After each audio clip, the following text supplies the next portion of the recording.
Shalom, Bapak, Ibu, Saudara, Saudari yang terkasih, damai sejahtera buat kita semua dalam nama Tuhan kita, Yesus Kristus.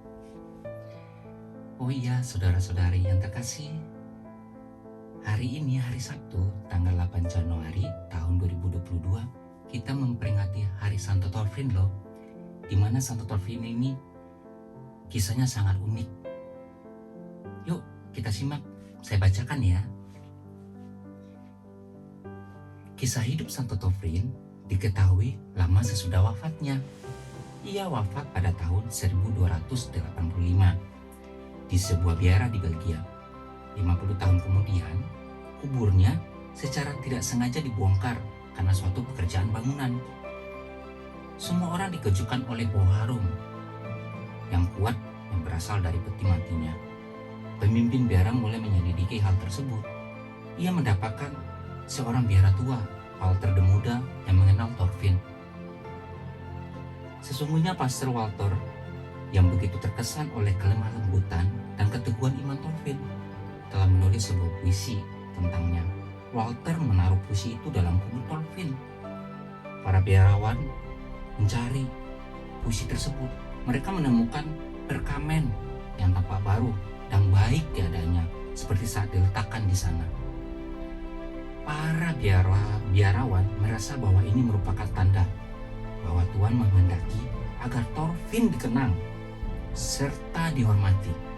Orang mulai mohon bantuan doa dan mujizat-mujizat pun terjadi. Pastor Walter diminta untuk menulis apa saja yang diingat tentang Torfin. Ia menulis bahwa Torfin datang dari negara Norwegia sebagai imam, kemudian ia melayani di katedral.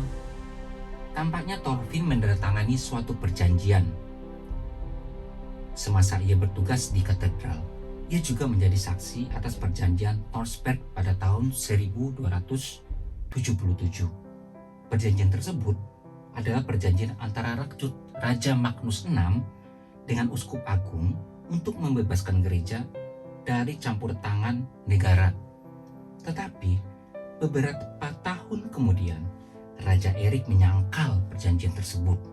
Ia melawan Uskup Agung serta mereka semua yang mendukungnya. Uskup Agung diusir, demikian juga Torfin yang saat itu adalah Uskup Hamar di negara Norwegia.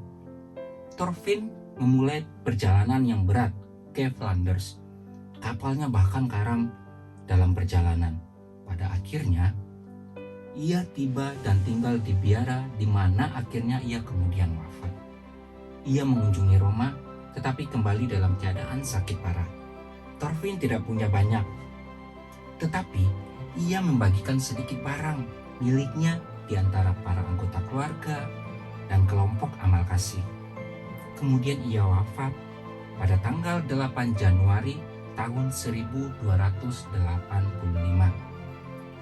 Umat Katolik di Hamar, Norwegia masih menghormati Santo Torfin dan merayakan pestanya. Jadi ceritanya tentang Santo Torfin ini unik ya, saudara-saudara, Bapak Ibu yang terkasih. Di sini ada kutipan. Kutipan itu bisa menjadi pegangan kita juga untuk kita teladani, bahkan untuk kita tiru, dan juga untuk kalau bisa kita lakukan gitu. Begini dong bunyinya. Sebagian orang hidup terkenal dan termasyur. Sebagian lainnya datang dan pergi dari kehidupan kita tanpa banyak mendapatkan perhatian kita. Luangkan waktu pada hari ini untuk memberikan perhatian kepada seseorang yang biasanya tidak banyak kita perhatikan. Nah, itulah kutipannya, rangkumannya saudara-saudari, Bapak Ibu yang terkasih. Mungkin selama ini kita itu merasa termasyur, merasa udah berhasil sukses dalam sebagai ekonomi atau dalam pendidikan, tapi kita lupa loh, mungkin di antara keluarga kita, saudara kita, tetangga kita, teman kita yang kurang perhatian. Karena perhatian itu sangat dibutuhkan bagi mereka yang merasa tidak diperhatikan. Jadi bagi orang yang biasa tidak diperhatikan itu merasa, ya udahlah, saya nggak merasa diperhatiin, udah biasa aja gitu. Tapi di saat kita ini yang merasa termasyur, yang merasa diberkati, merasa berhasil, sukses, kita datang menyempatkan waktu diri kita untuk memperhatikan mereka yang selama ini jarang diperhatikan.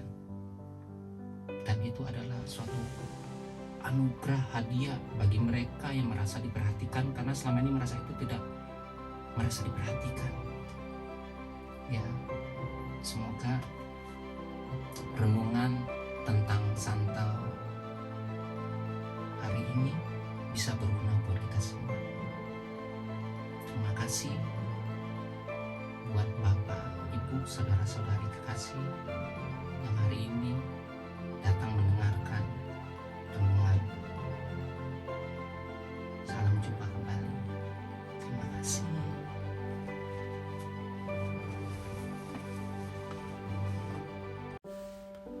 Damai sejahtera buat kita semua, Bapak, Ibu, saudara-saudari yang terkasih di dalam nama Tuhan kita Yesus Kristus.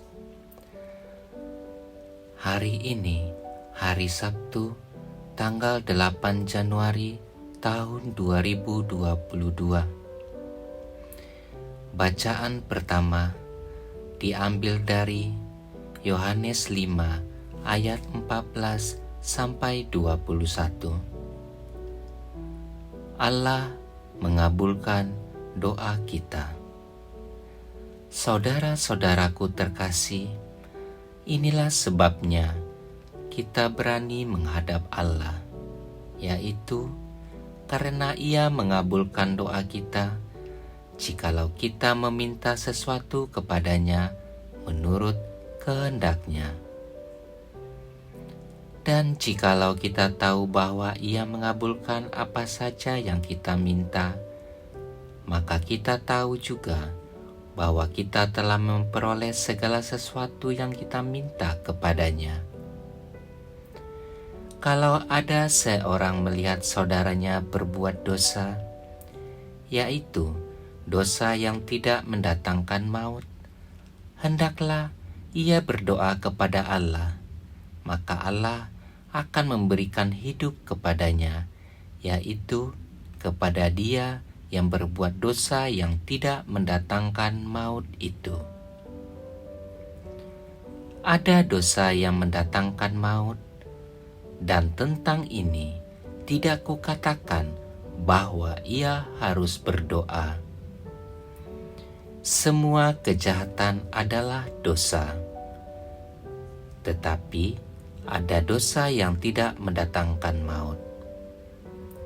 Kita tahu bahwa setiap orang yang lahir dari Allah tidak berbuat dosa, tetapi Dia yang lahir dari Allah melindungi orang itu, dan si jahat tidak dapat menjamahnya. Kita tahu bahwa kita berasal dari Allah, dan seluruh dunia berada di bawah kuasa si jahat. Akan tetapi, kita tahu bahwa Anak Allah telah datang dan telah mengaruniakan pengertian kepada kita, supaya kita mengenal yang benar di dalam Anaknya Yesus Kristus. Dia adalah Allah yang benar dan kehidupan yang kekal. Anak-anakku, waspadalah terhadap segala berhala. Demikianlah sabda Tuhan. Syukur kepada Allah. Inilah Injil Tuhan kita menurut Yohanes. Dimuliakanlah Tuhan. Bacaan Injil diambil dari Yohanes 3 ayat 22 sampai 30. Sahabat mempelai bersukacita mendengar suara mempelai. Sekali peristiwa Yesus bersama murid-muridnya pergi ke tanah Yudea, dan ia diam di sana bersama-sama mereka dan membaptis. Akan tetapi, Yohanes pun membaptis di Ainon, dekat Salim, sebab di situ banyak air, dan orang-orang datang ke situ untuk dibaptis, sebab pada waktu itu Yohanes belum dimasukkan ke dalam penjara. Maka timbullah perselisihan di antara murid-murid Yohanes dengan seorang Yahudi tentang penyucian. Lalu mereka datang kepada Yohanes dan berkata kepadanya, "Rabi, orang yang bersama dengan engkau di seberang sungai Yordan, dan yang tentang dia engkau telah memberi kesaksian, dia membaptis juga, dan semua orang pergi kepadanya." Jawab Yohanes, "Tidak ada seorang pun yang dapat mengambil sesuatu bagi dirinya, kalau tidak dikaruniakan kepadanya dari surga. Kamu sendiri dapat memberi kesaksian bahwa aku telah berkata, aku bukan Mesias, tetapi aku diutus untuk mendahuluinya. Yang empunya mempelai perempuan ialah mempelai laki-laki, tetapi sahabat mempelai yang berdiri dekat dia dan mendengarkannya sangat bersukacita mendengarkan suara mempelai laki-laki itu. Itulah sukacitaku, dan sekarang sukacitaku ini penuh. Ia makin besar, tetapi aku harus makin kecil." Demikianlah sabda Tuhan. Terpujilah Kristus. Bapak, Ibu, saudara-saudari yang terkasih, hari ini hari Sabtu, tanggal 8 Januari tahun 2022. Renungan hari ini bercerita tentang setiap orang beriman dan beragama pastilah berdoa.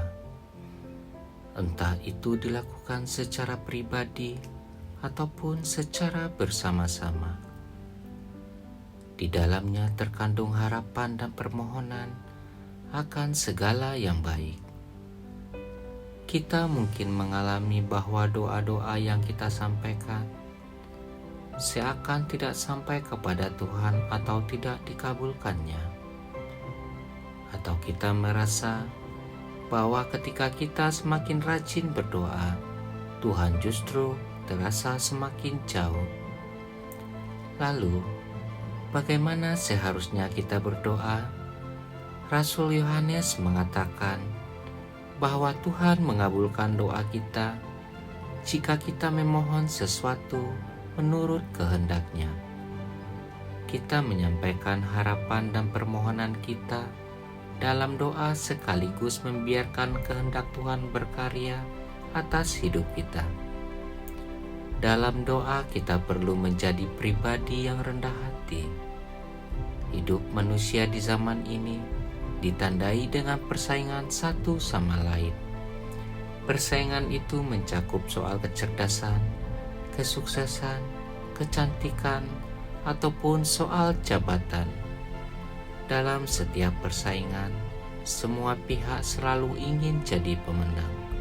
Namun, dalam setiap persaingan, orang kerap sukar untuk mengakui kualitas dan kelebihan pihak lain. Sikap seperti ini tidak tampak dalam diri Yohanes Pembaptis. Ia justru berkata demikian tentang Kristus. Ia harus semakin besar, tetapi aku harus semakin kecil. Yohanes menunjukkan kepada kita tentang arti penting sikap rendah hati di hadapan Tuhan dan sesama. Kerendahan hati itu pula seharusnya yang selalu diminta dalam setiap doa-doa kita.